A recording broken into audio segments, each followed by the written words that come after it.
So you said You Can Do This project is really close to your heart.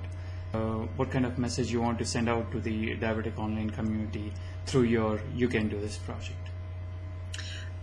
I think that for a lot of us, the mental side, the emotional parts of diabetes don't get addressed very often. When we go to the doctor, it's what are your blood sugars like? What's your A1C? How's your blood pressure? It's all numbers, and it's not necessarily, they're typically not going to ask, oh, you were 350 there. That must have really felt bad. You must have, whatever, like, oh, that must be horrible. They don't necessarily sympathize, I guess. And, they don't, I don't know, they're very cut and dry. So for many people, I think, that maybe don't have a huge support system, they feel like they're kind of carrying that burden on their own. And they totally don't have to. And I know that because that was my experience. For a long time I thought that, not that I was the only person with diabetes, but I was the only person I knew dealing with those things and not dealing with them very well.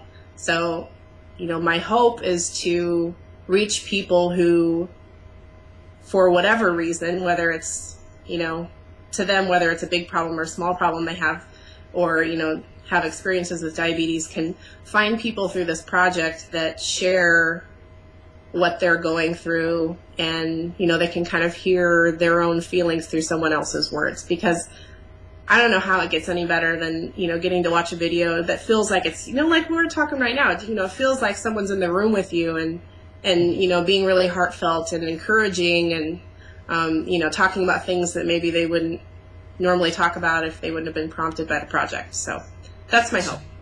So you want to support the emotional side of this aspect of this diabetes.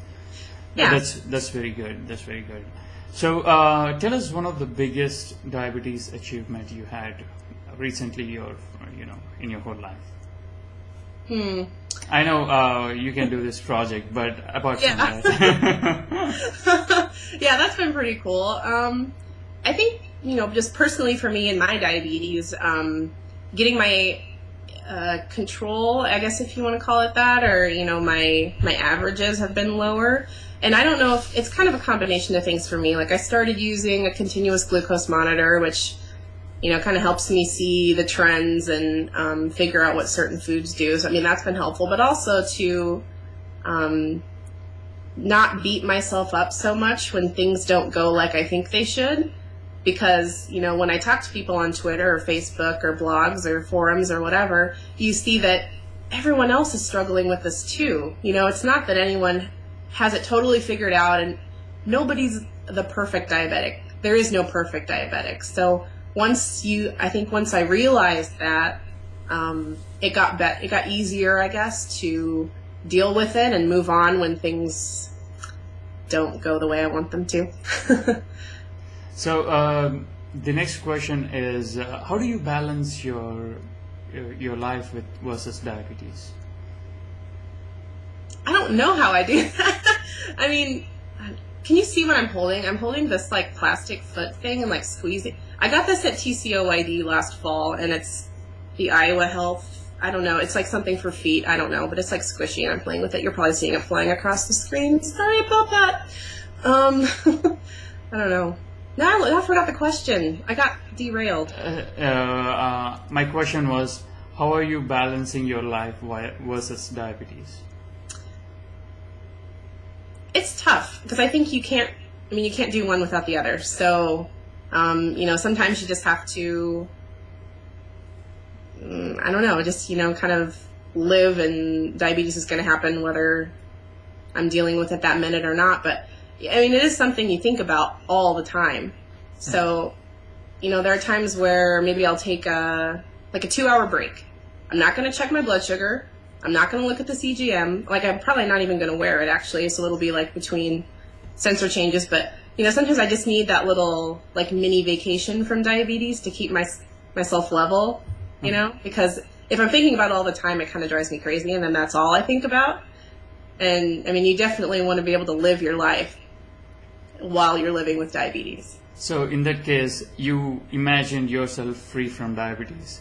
So if that is the case, what are some of the things you would like to do if you're free from diabetes? Some things, just in general. Like, what would I do during that little break, you mean, or? No. My question was, did you ever imagine yourself being free from diabetes? If so, what are some of the things that you like to do if you're diabetes free? Okay. That's a really hard question to answer because I don't remember what life is like before diabetes. So it's really hard to imagine a time where I don't have to think about my blood sugar and I don't have to worry about how much insulin I have on board and all that kind of stuff. So, I mean, if I could get to a point where I could imagine what that life would be like, I'd love to just spontaneously, like, come home from work and go for a walk with my dog without having to wear a spy belt with my CGM and glucose tabs and everything else I need. You know, I'd love to be able to, like, go for a run. Well, okay, I'd like to be able to run also, I guess, if I can, like, because I'm not a good runner. But, you know, I'd like to be able to go and not have to wear a bunch of stuff on me, you know? I'd like to be able to use teeny tiny cute purses and not the big huge, you know, gargantuan thing because I had to bring all my supplies with me. I'd like to get through TSA security without, you know, being harassed. You know, there's a lot of things that could be different, but it's not that they're necessarily bad the way they are. There's just a few extra steps. So I guess I'd like to get rid of the extra steps. Okay, that's good. So this question I keep asking everyone, some of the things you learn hard way. Things I've learned the hard way. Definitely that I don't have to do this alone, but you probably knew that.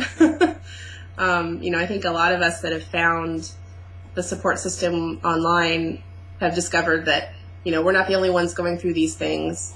We're not the only ones that seem to have blood sugars with no explanation and get really annoyed getting woken up at 4 a.m.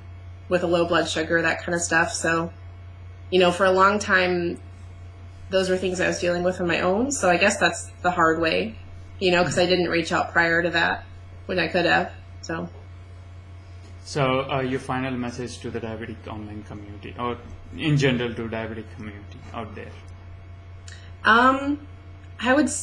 I guess I would tell people that no matter what your situation is, there's someone out there that's living that with you. Whatever place you are on the road that is diabetes, if we want to get deep, you know, someone's walking that with you.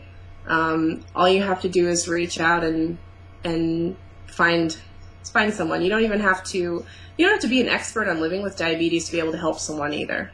You know, it's not like you have to have everything figured out in order to contribute.